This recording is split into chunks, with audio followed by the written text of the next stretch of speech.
Kanselado na ang tulong. Ito ang naging paninindigan ng maraming netizens at ang kanilang panawagan kay Raffy Tulfo na hindi na dapat daw bigyan pa ng tulong pinansyal at ilang medikal ang nasabing nakasintahan ni Tekla na si Michelle Banaag. Ito'y matapos ibulgar ng maraming source at mismong kapitbahay ng nasabing babae na ang lahat ng tila sinasabi nito sa Raffy Tulfo in aksyon ay pawang kasinungalingan. Sapat na nga raw basihan ang ilang mga text messages, chat at conversation na inilabas mismo ng mga reliable sources at kapitbahay nila Michelle Banaag na totoo na inaargabyado nito ang comedian actor na si Super Tekla. Maraming netizens ang naniniwala na maaaring may pagkukulang si Tekla, ngunit hindi dapat nito ibintang ang lahat ng hindi naman ginawa ni Tekla sa kanilang pamilya. Patungkol na nga rito ang statement ni Michelle na tila ginugutom daw sila ng kanyang kinakasamang komedyante. Kitang-kita sa mga larawan na hindi totoo ang nasabing balitang ito at gayon din ang pangangatawan ng kanyang mga kapatid na kitang-kita naman na nagsisilusugan matapos ngang tumira sa poder ng comedian actor.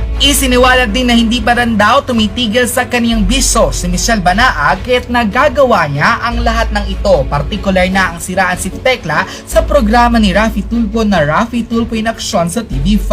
Maraming netizens ang nadismaya sa nasabing pahayag na ito ni Raffy Tulfo matapos daw di umano kampihan si Michelle.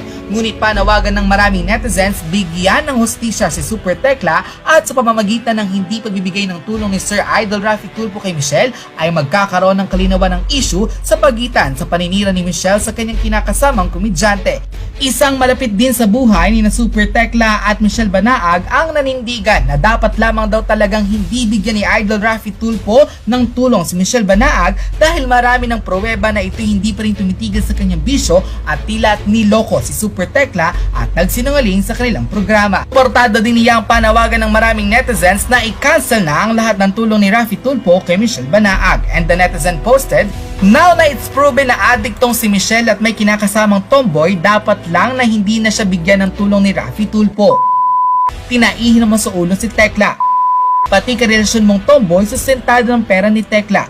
Wala ka bang kahiyan, Michelle, sa aming minsan mga naging kaibigan mo dito sa Lahotera? Gumagawa ka na lang ng dahilan para masiraan lang si Tekla at maghiwalay kayo para sa tomboy mong kinakasama.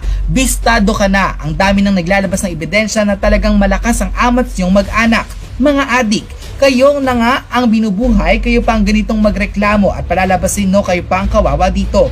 Kay gagaling nyo naman, halatang na frame up nyo si Tekla sa video para magmukhang manyakis yung tao.